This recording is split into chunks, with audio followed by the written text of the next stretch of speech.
Greetings and welcome to the Halloween edition of the Sliders Review. And I'm here today to talk to you about Nine Dead. So this movie came back out in 2010, and I remember when it came out because that was back in the MySpace days of all things, because they kept promoting it on MySpace, especially the lead star Melissa Joan Hart.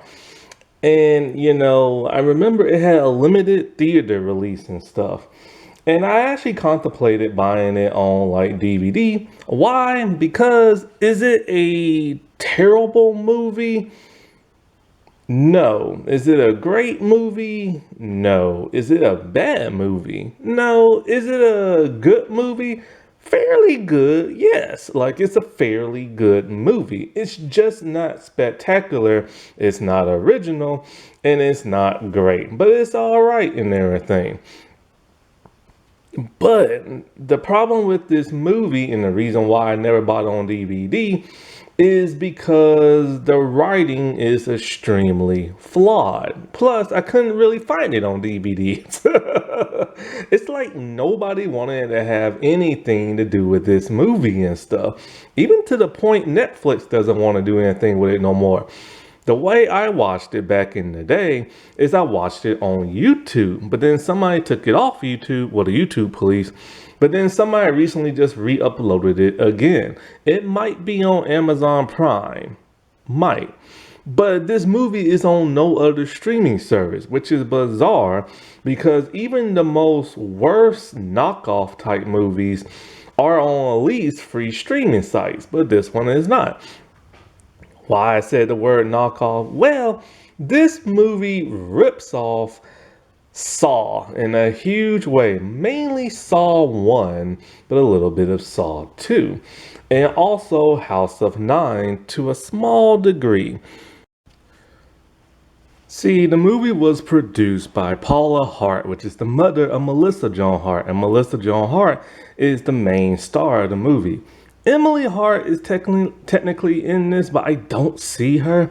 She might be in the very beginning where, like background people are walking around and stuff, but I don't see her. But even Melissa Joan Hart, back on the MySpace days, said if you like the Saw movies, you'll like this because it's similar to Saw, and it is, except it doesn't have the games and the torture devices and stuff, but it's just a bunch of people locked in a room where they all have to talk to each other to realize what they have in common before the killer kills them. Now, the reason why I say it takes us like a pinch of like House of Nine is because once again, it's 9 people in the room and the winner gets to go away free. Just like House of Nine. Also, there's some characters in there that are similar. There's a pastor, there's a cop, there's a foul-mouthed woman who gets like angry about everything. There is like the ghetto black man, the stereotypical one at that. There's a flamboyant gay man. What else? There's like an angry guy and stuff like that. It just like it pulls a little bit here and there, and there's a goody goody two shoes person, so it pulls a little bit from that. And House of Nine actually came out before Saw 2, and so this movie came out in 2010. I don't know if I mentioned that or not. And so, like I said before, it's not terrible, it's not bad. But it is flawed in its writing because when you're watching this, you're left with the question of why. Why does this happen? Why does this person say that? How do the events of this lead to that? How are they sure that this goes with this and blah, blah, blah, blah, blah. And when you have to ask the question of why more than at least 2 or 3 times, then you have a problem. Also, this movie deals in stereotypes and it has racism in it, which I am deeply disappointed in because I don't need to hear the N-word. I don't need to hear somebody call somebody else the N word. I don't need to hear somebody call a Chinese person the C word. I don't need to hear somebody call somebody a homophobic slur and everything. I don't get it. Like, what was the point in putting that in the movie? It doesn't make it realistic. It just makes it look very hateful and stuff. And like, the thing about Saw was edgy on its own. You don't hear no slurs in the Saw movies because they knew how to be edgy without that. This movie is desperate to be edgy and everything, so it uses slurs and racism. Like, I don't need to see the black dude like squint his eyes and make fun of the Asian lady. Like, I just don't.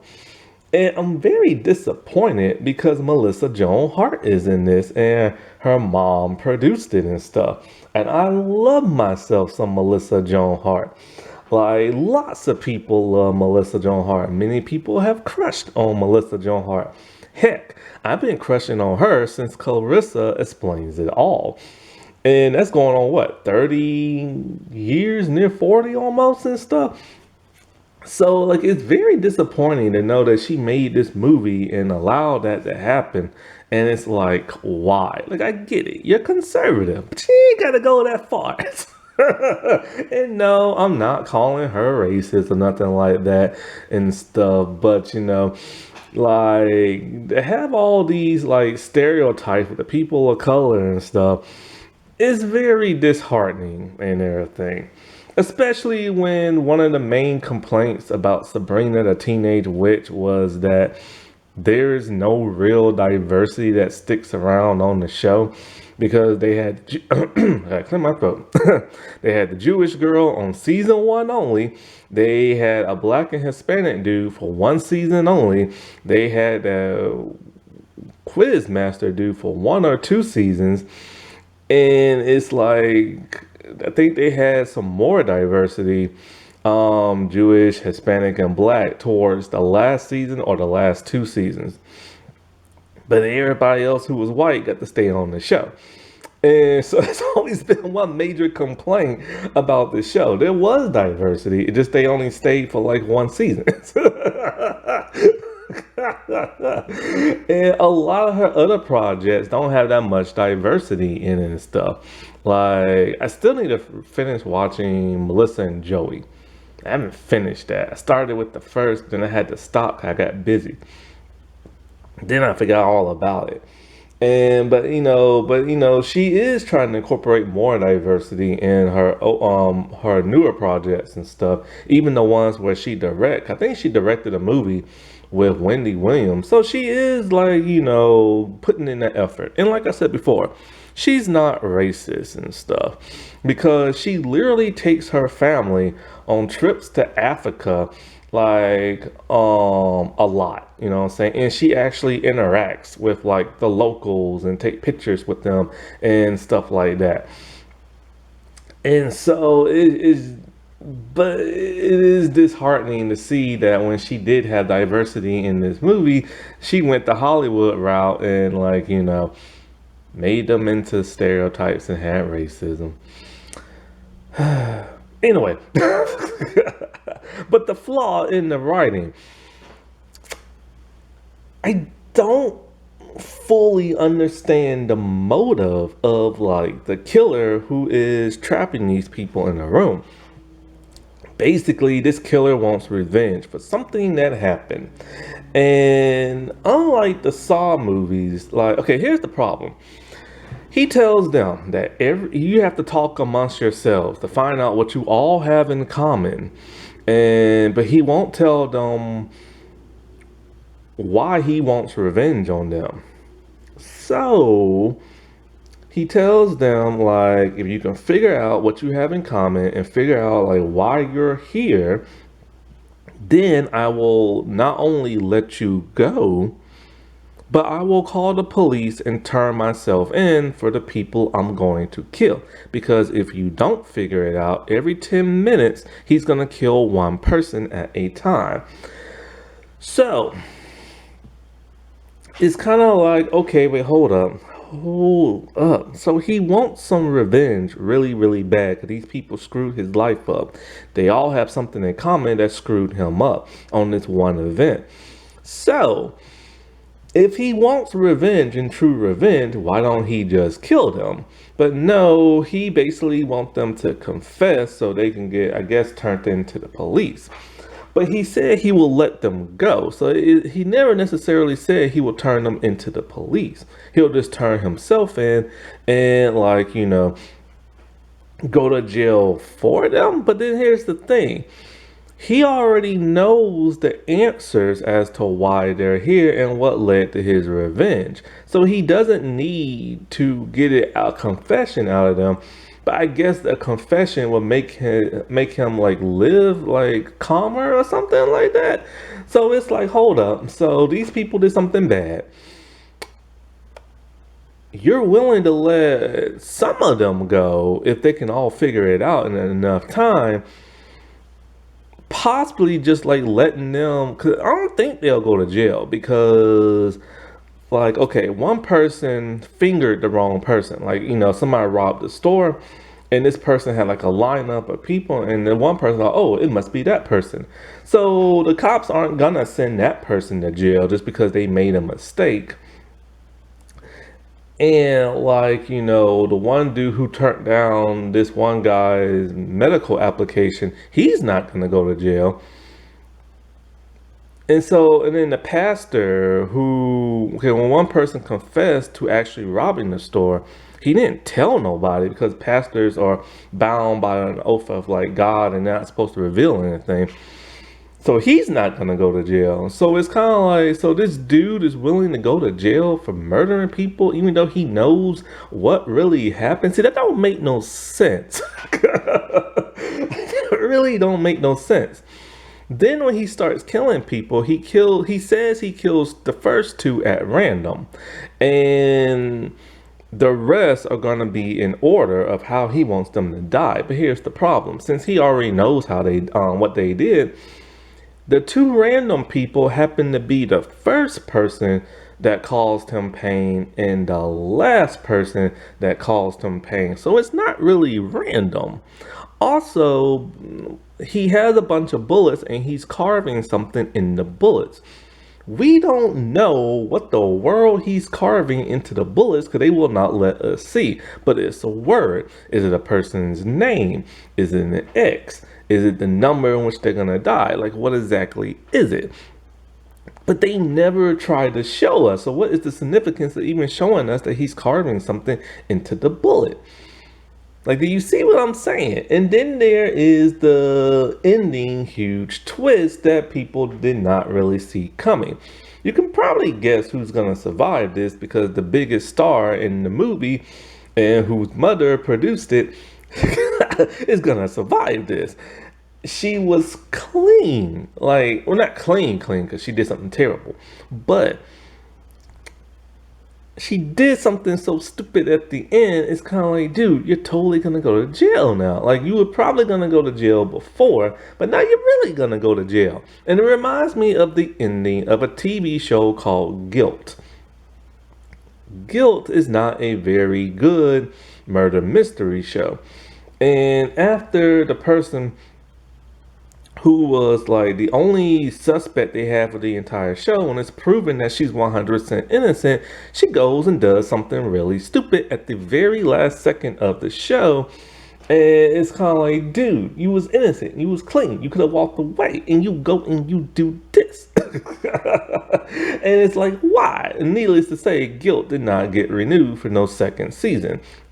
Just like how this movie doesn't get a sequel or a prequel. It's just a one and done type of thing.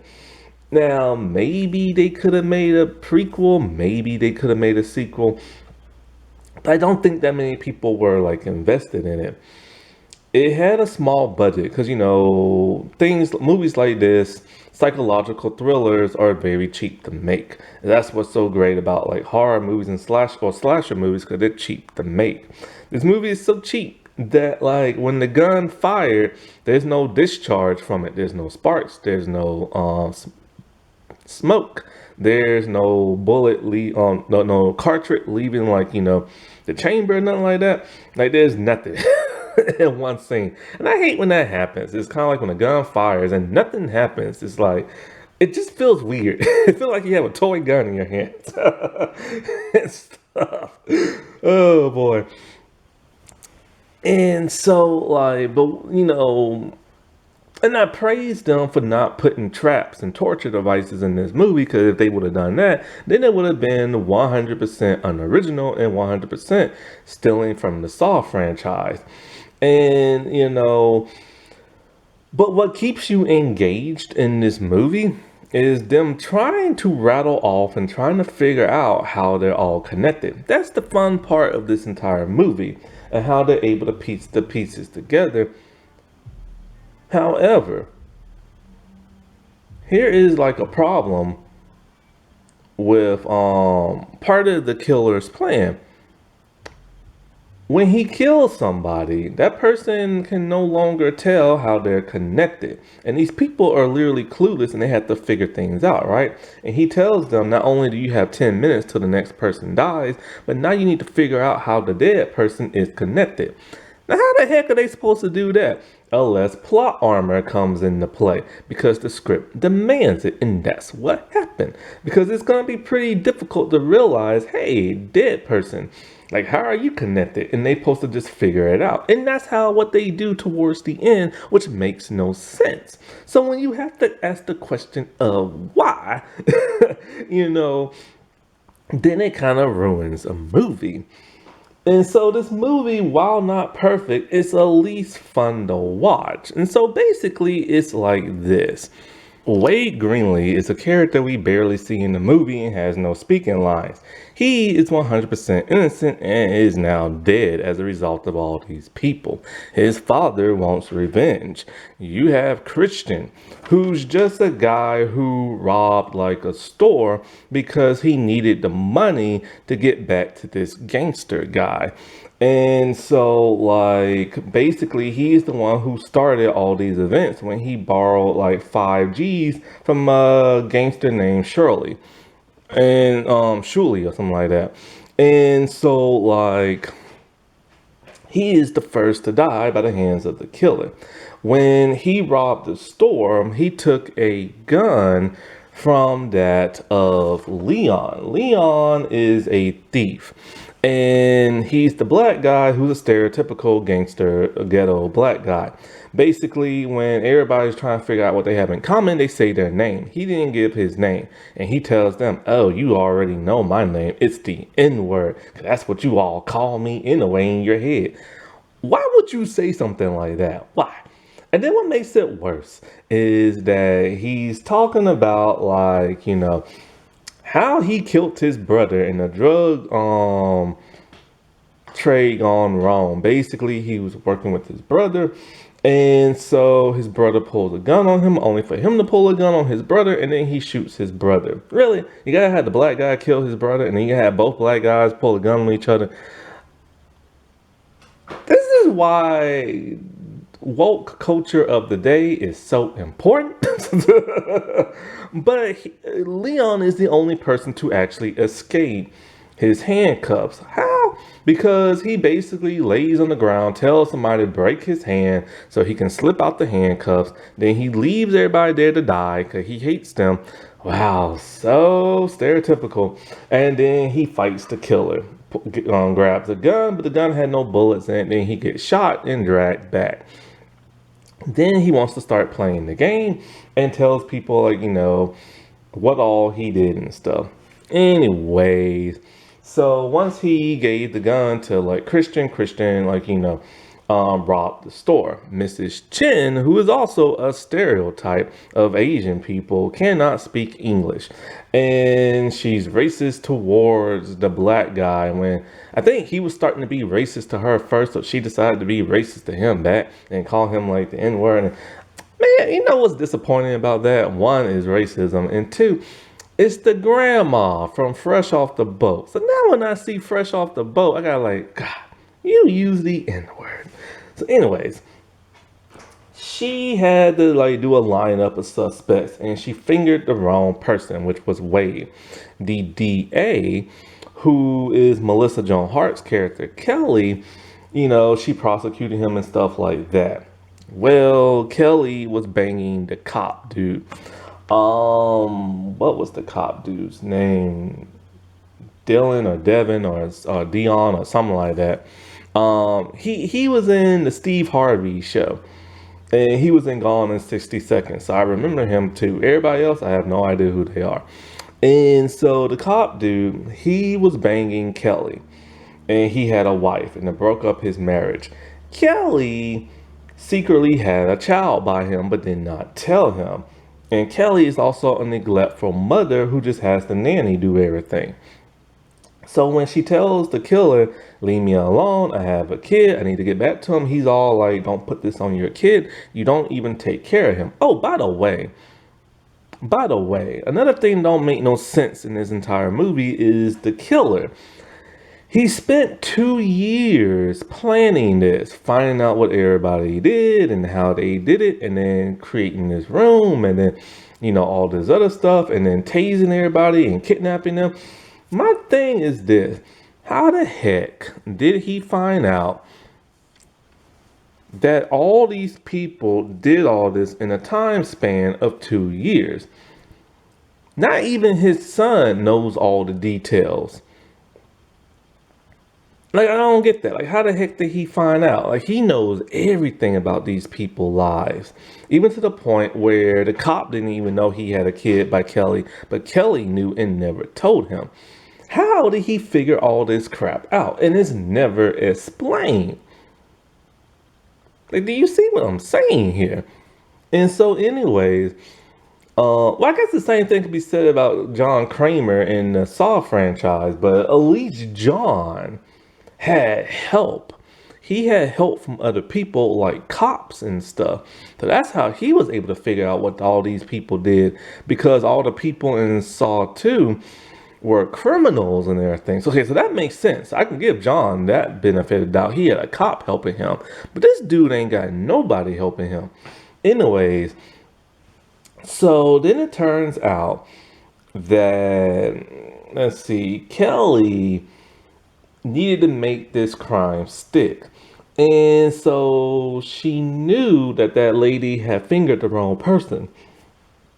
So somehow with the cop, unbeknownst to him, she uses him to swap like, hair samples and stuff or something like that. And out of that, or she swapped hair samples for the DNA of the child. Or something, she did something with, I don't know, her story gets kind of confusing. Also, to make her seem like a good person, she brings up this story of how one time she was sexually assaulted by a random guy, like, who came up behind her. Then she found that guy and killed him with a baseball bat. While it's a tragic story, and it's nice to see Melissa Joan Hart do some drama instead of comedy, it's just a story that comes out of nowhere. And I mean literally nowhere.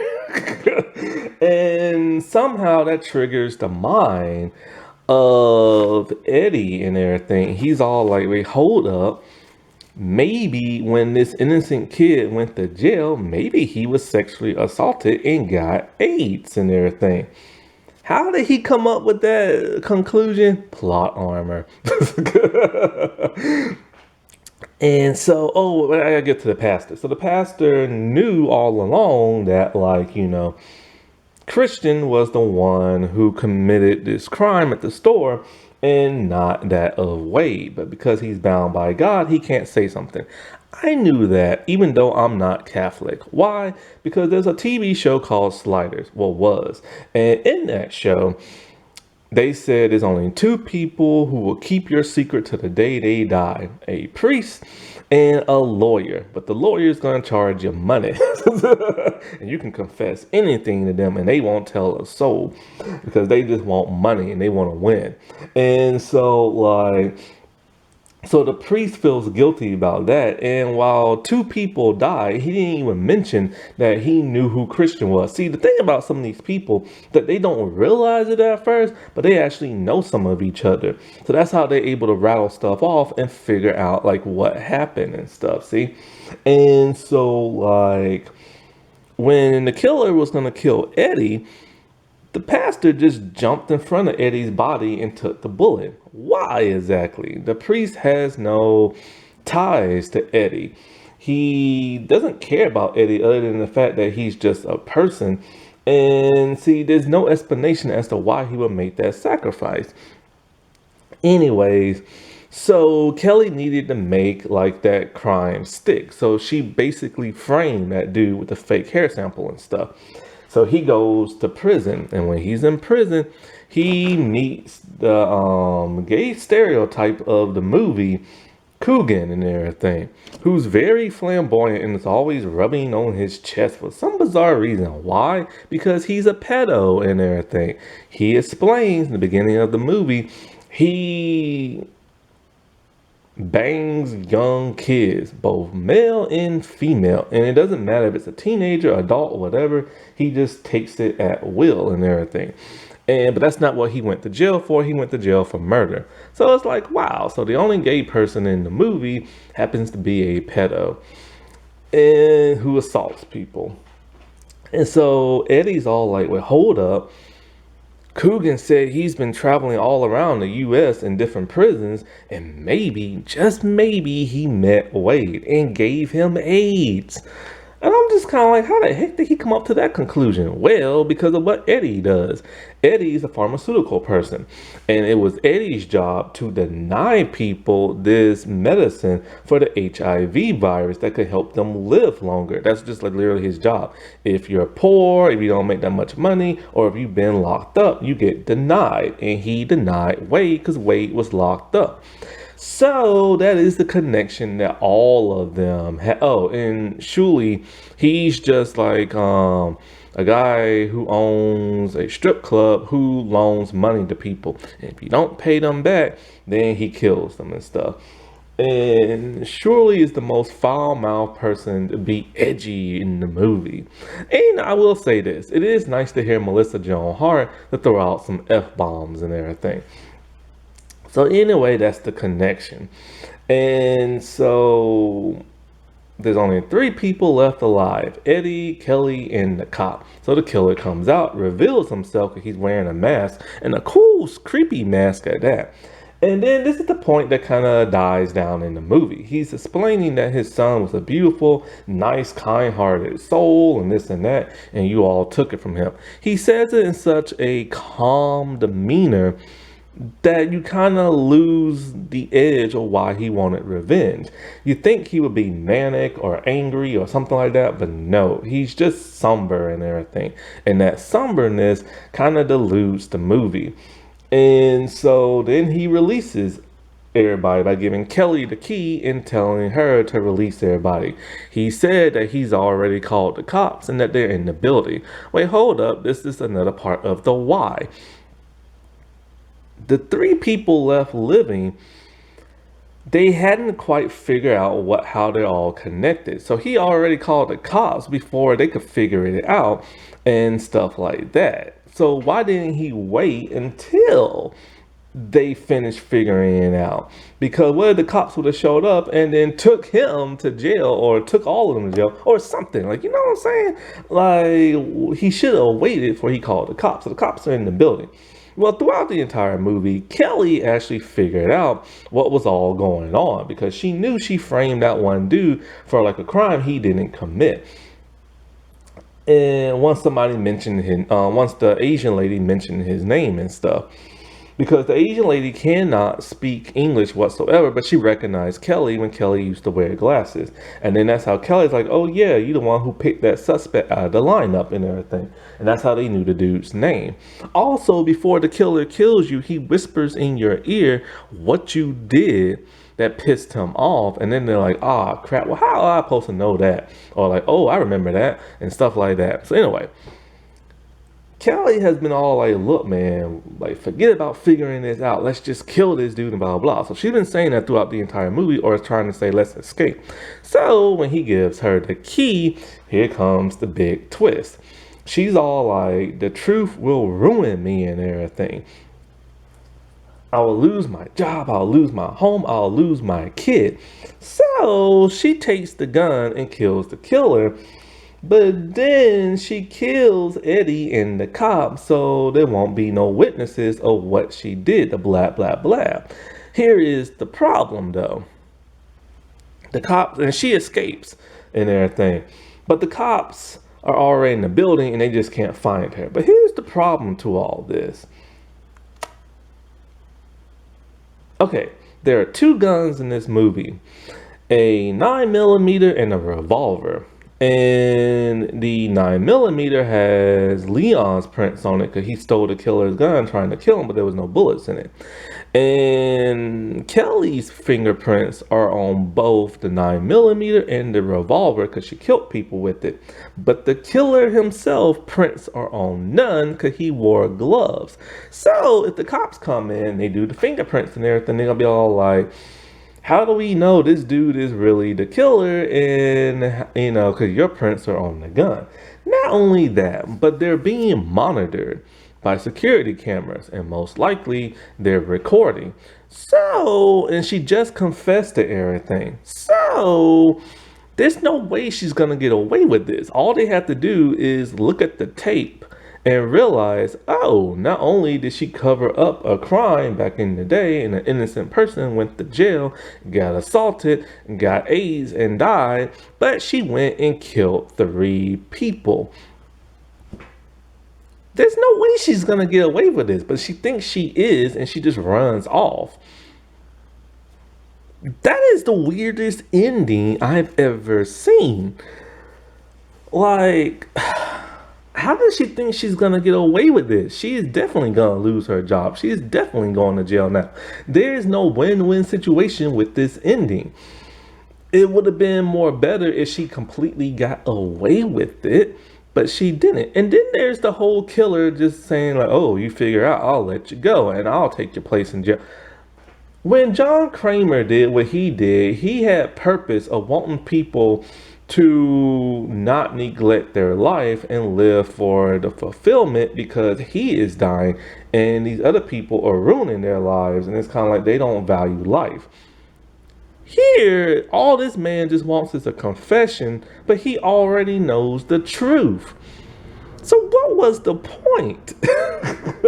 I get the premise and I get the idea. The idea has merit. The only problem is what they put out didn't really flow that well or make any logical sense.